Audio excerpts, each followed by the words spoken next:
I've titled this lecture Revolutions, Tyrants and Wars. It sounds like a terrible title, but that's exactly what it's about.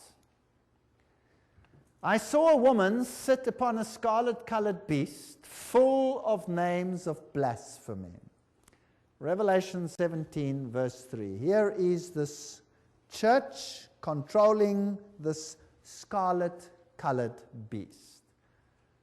Revelation 13, verse 4 says, and they worshipped the dragon, unknowingly, of course, which gave power unto the beast, and they worshipped the beast, which has been defined as that power which ruled for 1,260 years, then received a mortal wound, and will rule again at the end of time.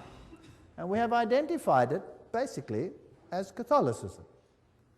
And they worshipped the beast, saying, who is like unto the beast, who is able to make war with him? Yeah, they're all bowing down to this strange beast, the kings of the world, and the high people of this planet.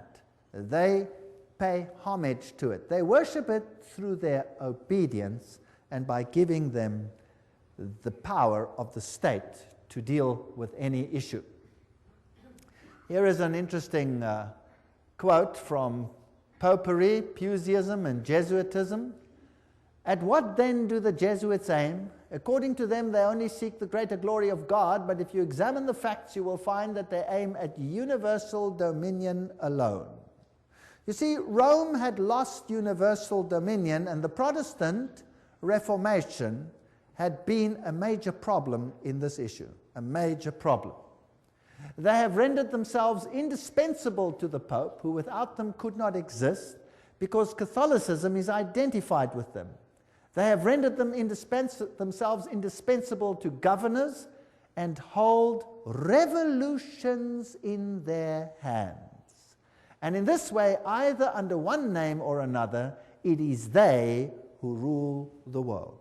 You see, the papacy has crowned itself ruler of the entire world. The Pope is the ruler of the entire world. That's the Holy Roman Empire spread over the entire planet. Well, if we have a look at a century of revolutions starting from 1750 to 1850, we'll see the American Revolution in 1776, and we can ask the presidents that then ruled, who do they think were responsible for this revolution? Then there's the French Revolution, 1789, the Spanish Revolution, 1823, the Polish Revolution, 1831, the German and the Italian Revolution, 1848. By 1917, you had the Russian Revolution, and then basically it was time for war, 1914 to 1918, which made the Russian Revolution, by the way, possible, and World War II, 1939 to 1945. That's a lot of conflict on this planet. How much blood did not flow on this planet as a consequence of these revolutions? And why? Because one power wanted absolute control. And the Bible says the dragon gave it its power so that everybody should be subject to that power and to none other. Well, let's have a look at a brief chronology here. In 1717, we're dealing with this time period of terrible, terrible conflagration on this planet. The Masonic Grand Lodge of England was founded. England was a thorn in the flesh. It was a Protestant nation. So a Masonic Grand Lodge is founded to infiltrate this power.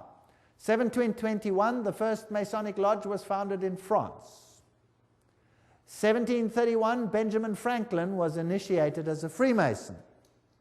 1738, the Roman Catholic Church condemns Freemasonry. Now that's a brilliant move. That's called dialectic thinking.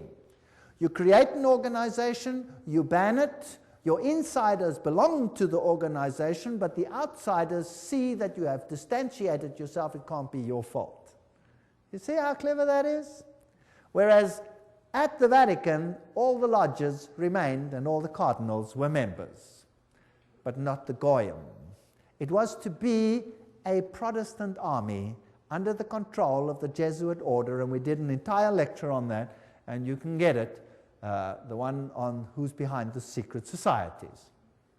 By 1758, Sir Francis Dashwood founded the Hellfire Club. Benjamin Franklin visits England to discuss the future of American colonies with Dashwood. 1768, foundation of the rite of strict observance. That's the 33-degree level of Freemasonry by Baron von Hunt, based on the Templar tradition. So that's an interesting point. And then Frederick of Prussia, Frederick the Great, I don't know what was so great about him, but nevertheless, founded the Order of the Architects of Africa and uses the title Illuminati to describe his neo-Masonic lodges. So that's just a brief history as we're going along. 1770, Benjamin Franklin was elected Grand Master of the Nine Sister Lodge in Paris. 1771, Grand Orient Masonry was founded in France. 1776, Order of the Perfectibilists, or Illuminati, was founded. Notice they call themselves perfect. The American Revolution starts. So by 1776, they had put everything in place. 1778, Peter I founded the Secret Circle. 1785, Grand Masonic Congress allegedly plotted the French Revolution. The Illuminati was banned in Bavaria, or went underground there.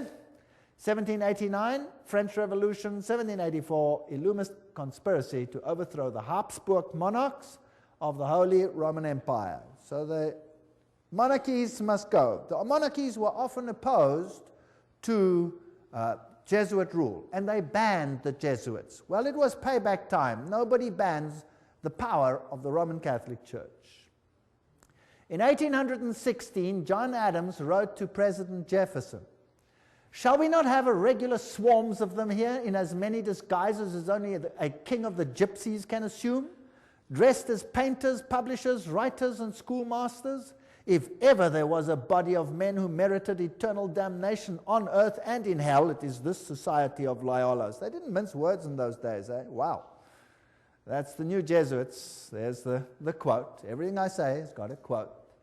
Now, many writers warned of this great conspiracy of the Jesuits. Samuel Morse, remember, the founder or the inventor of the Morse code, wrote, "The author undertakes to show that a conspiracy against the liberties of this republic, the United States, is now in full action. Under the direction of the wily Prince Metternich of Austria, who, knowing the impossibility of obliterating this troublesome example of a great free nation by force of arms, is attempting to accomplish his object through an agency or an army of Jesuits. The array of facts and arguments going to prove the existence of such a conspiracy will astonish any man who opens the book with the same incredulity as we did." So those are the people that the president